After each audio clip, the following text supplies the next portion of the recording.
Què tal, amigues, amics? Benvingudes, benvinguts. Una vegada més, ja tornem a ser aquí per oferir-vos un vídeo d'una altra conciutadana, en aquest cas, com heu vist a la careta d'entrada, doncs avui tenim aquí a la Victòria Batet.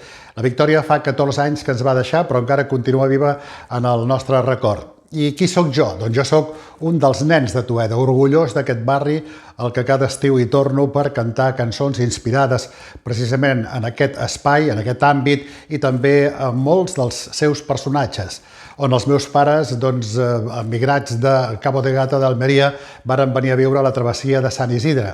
Precisament en aquesta travessia hi jugàvem els nens, a pilota bàsicament, o a la cuit d'amagar, també jugàvem a allò que es deia els dípots o a les boles, les caniques, i les nenes especialment jugaven a la xancla i bé, amb la fireta també allà en el carrer. Era molt entretingut, no hi havia tants cotxes en trànsit com ara, podíem jugar en el carrer, teníem al costat la riera, teníem a prop l'estació, teníem el camp de futbol, teníem a prop la platja i teníem molts i molts personatges, dels quals alguns ja els he anat desgranant i altres que vindran. La Victòria. Quan la Victòria passava per al carrer, semblava com aquests anuncis que ara fan a la televisió, que tot va a càmera lenta. O sigui, se sentien venir uns talons, a més se sentia un perfum, i venia aquesta dona elegant, ben pentinada, ben maquillada, i que desplegava un somriure que nosaltres quedàvem totalment paralitzats. I això ho tinc interioritzat i sempre ho recordo així, i ho he escrit, no ara. Fa més de 20 anys que jo vaig escriure amb un poema que podreu escoltar al final d'aquest vídeo. Doncs sobre la Victòria Batet, que era aquesta dona que era una pintora, una veïna, ella tenia una casa que donava a dos carrers, feia una L. Per una banda hi havia la casa amb una entrada així burgesa, elegant. Nosaltres quan passàvem per allà, les nostres cases eren rònegues total, i ella tenia una entrada més senyorial, on jo recordo aquella fusta vernissada, que ens hi miràvem, una entrada amb un vidre, que a més tenia els poms, aquesta porta, tots els elements de metall que eren lluents, i ens quedàvem allà una miqueta embadalits, mirant-ho. I després una altra porta que donava a la travessia de Sant Isidre, que era el nostre carrer, i per allà hi havia una entrada que donava a l'eixida, al pati, al jardí, podríem dir. Nosaltres que jugàvem a futbol i érem una miqueta animals per molt petits que fóssim, penjàvem pilotes a totes les taulades que eren baixes del carrer, i normalment ens fotien unes bronques de nassos, però en l'ocasió que es penjaven a casa de la Victòria, tot era molt diferent, i ho explicaré amb un vídeo que ara us presentaré. Doncs res, un personatge que recordo amb molta estima, que han sigut amics després de grans i també confidents. Veureu que també hi sortiran altres personatges que varen marcar la meva vida d'aquest carrer. També veurem a la Victòria Batet en un homenatge que li varen fer a la seva galeria de la placeta Maragall, també un altre que es va fer al Casal de Toeda, aquest poema, veurem pintures, veurem també alguns dibuixos a la pluma que va fer a la seva etapa a Solius, i també repassarem una mica la seva biografia. En definitiva, un record que jo tenia moltes ganes de fer amb vosaltres i que amb la col·laboració de la família hem pogut aconseguir documents que són prou interessants. Doncs aquí està aquest vídeo de la Victòria Batet en el nostre record després de 14 anys d'absència. Si us agrada el vídeo, només si us agrada, doncs ja sabeu que el podeu viralitzar perquè molta més gent conegui el personatge i que arribi a quanta més gent que sigui possible i que ja quedi a internet per sempre la història d'aquesta dona. Us deixo amb el vídeo, moltes gràcies i fins al proper treball. Adéu!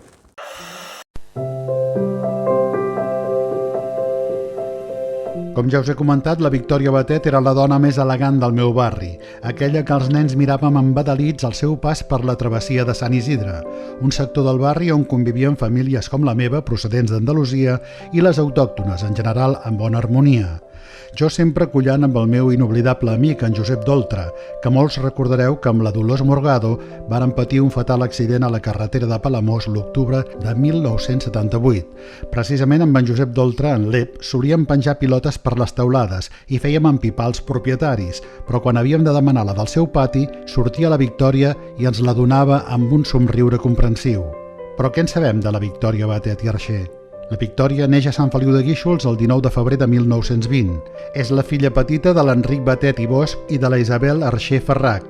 Ja de molt joveneta, amb 10 anys, va demostrar gran sensibilitat pel dibuix i els pares la varen portar a l'Escola Municipal de Belles Arts de Sant Feliu de Guíxols, ubicada en aquest annex de la parròquia, a les classes de la Gertrudis Romaguera, Doña Tula, una reconeguda professora de dibuix i pintura.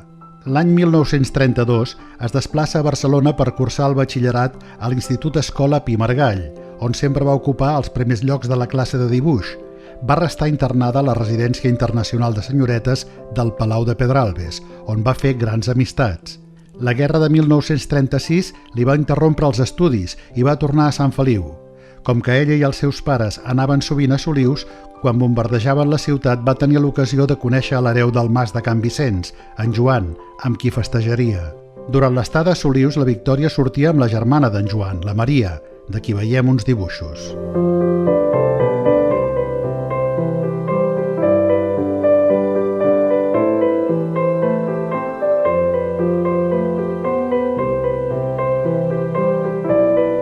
La Maria era més gran que ella, i ara podem veure uns dibuixos de la Victòria també molt semblants, ja que ambdues reproduïen a la ploma els masos de la contrada.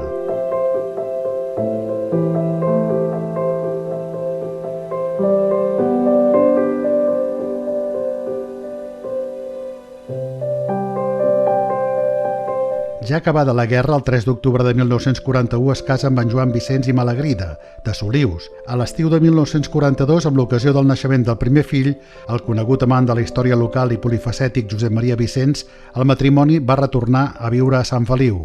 Al cap de poc temps varen adquirir un local comercial al número 4 del carrer Maragall, davant de l'Espigador, on hi varen obrir una sabateria, Calzados Victòria, i més tard es va transformar en un establiment d'antiguitats. L'any 1944 va néixer la seva filla Isabel. En aquells anys difícils, el negoci familiar i la mainada no li deixaven gaire temps per pintar, però mai no ho va deixar. Passat un bon període, l'any 1961 arribaria el tercer fill, l'Enric. Un cop que els fills ja es varen emancipar, a principis dels 70 es va poder dedicar professionalment a la pintura, sobretot de quadres de flors, i va muntar la seva galeria i taller de creació a l'antiga sabateria. En morir el seu marit, en Joan, l'any 1984, es va submergir més en la creació artística, creant un univers ple de colors vius i un estil propi. Veiem un tastet de les seves obres.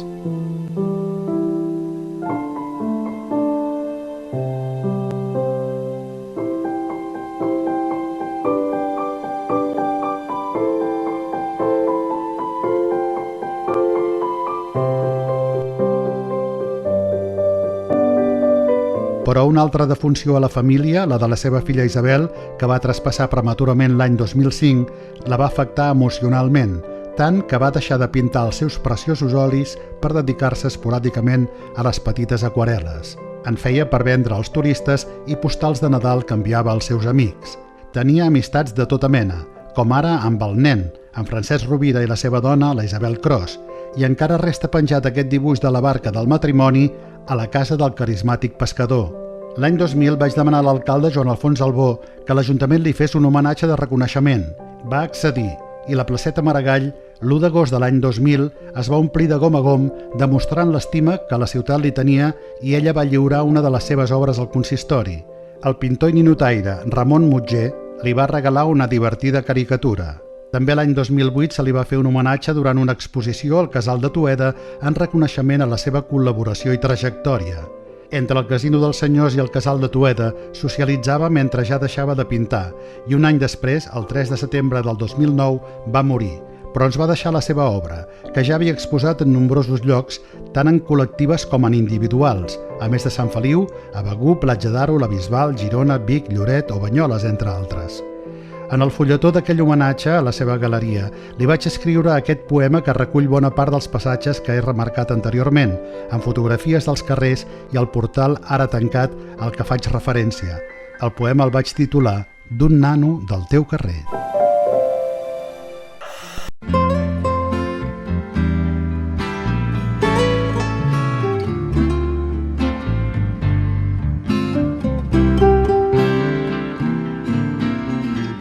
Damunt la vorera, pintant amb un guix, els nanos es giren en veure't venir.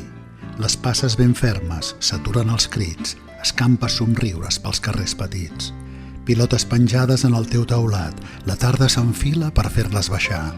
A la portalada s'encén un fanal, la fusta mudada amb vernís i metall. I les flors despullen pinzells encalmats, com barques que dormen en mars aturats. Damunt la paleta els colors escampats i dins dels teus ulls fantasies d'infants.